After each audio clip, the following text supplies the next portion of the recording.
కానీ కృష్ణాష్టమి అని అంటే ఉట్టి కొడుతూ ఉంటారు. ఈ పూజ అంతా చేయకుండా ఉండి ఆ ఉట్టి కొట్టడం వల్ల ఫలితం ఏమన్నా ఉంటుందంటారా అండి? మా పూర్వకాలంలో మాకు ఉట్టి కొట్టడం అంటే ఒక రకమైనటువంటి పండుగ, సంబరం రెండూ ఉంటాయి. శ్రీకృష్ణుడు పుట్టింది లోక కళ్యాణార్థం కోసం పుట్టాడు, అవునా? అలాంటి రోజున అందరూ పండుగ చేసుకోదగినటువంటి రోజు. వసంతోత్సవం అంటారు దాన్ని. అసలు ఉట్టి కొట్టడం కాదు, వసంతోత్సవం. వసంతోత్సవం అంటే ఏంటి? వసంతము అంటే పుట్టుక అని అర్థం. పుట్టినటువంటి సమయంలో చేసుకునేటువంటి ఉత్సవం కాబట్టి వసంతోత్సవం అంటారు. ఈ వసంతోత్సవం ఇప్పుడు ఒట్టి నీళ్లు కొడుతున్నాను నాన్న, ఒట్టి నీళ్లు కాదు, సున్నము పసుపు కలిపినటువంటి నీళ్లు ఎర్రగా తయారవుతాయి, అవి కొట్టాలి. దాంతోపాటు ఇప్పుడు పిల్లలు కూడా ఏదో సరదాగా చేస్తున్నారు, కానీ అసలు ఉట్టి కొట్టేటువంటి పద్ధతి వేరు.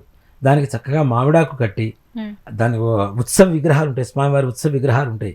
ఉత్సవ విగ్రహాలు పూజ చేసి ఒకసారి ఆ ఉట్టి ఆ ఇది ఉంటుంది, కర్రలు ఉంటాయి కదా, ఆ కర్రల కింద నుంచి ఆ భగవంతుడు ఉత్సవ విగ్రహాల రూపంలో ఉన్నటువంటి శ్రీకృష్ణ పరమాత్మను ఒకసారి అటు ఇటు తీసుకొచ్చి కొద్దిగా ఆ వసంతోత్సవం నీళ్లు, వసంతం ఉంటాయి కదా, ఆ వసంతాన్ని కొద్దిగా నీళ్లు అట్లా చల్లితే ఆ విగ్రహాల మీద పడ్డ తర్వాత అప్పుడు ఈ ఉట్టి కొట్టడం అనేటువంటిది ఒక సంప్రదాయంగా వస్తుంది మనకి. అలాంటివన్నీ పోయి పిల్లలు ఏ పండుగైనా ఉట్టి కొట్టడం మొదలుపెట్టారు నాన్న. అది వినాయక చవితికి కూడా మధ్యలో ఒకరోజు ఒక పండగ, అవునా? ఒట్టి నీళ్లు కొడుతుంటారు. దానివల్ల ఏం ఉపయోగం ఉంటుంది?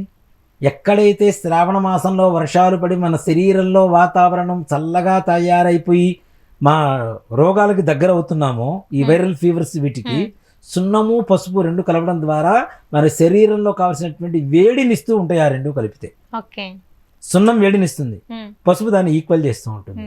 మన సమశీతోష్ణాలు అంటాం కదా, ఈక్వల్. చల్లదనం కావచ్చు, అతి వేడి కావచ్చు, ఈ రెండింటిని కూడా ఈక్వల్ చేయడం కోసం వసంతం చల్లమని శాస్త్రం చెబుతుంది.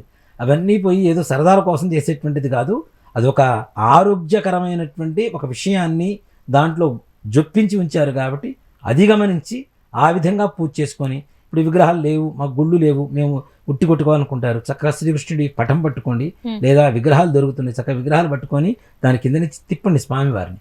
ఆయన చూడకుండా మనం ఉట్టి కొట్టుకుంటే ఏముంటుంది నాన్న కదా? ఆయనకు చూపించాలి కదా ఏం చేస్తున్నాం అనేది. ఆయన నువ్వు పుట్టినందుకు మేము ఇంత ఆనందంగా ఉన్నాం, వసంతోత్సవం చేసుకుంటున్నామయ్యా అని చెప్పి ఆయనకి చెప్పాలి. అది వసంతోత్సవం అవుతుంది, అప్పుడు ఉట్టి కొట్టడం అవుతుంది. కానీ ఒట్టిగా కొట్టడం అనేటువంటిది మాత్రం లేదు.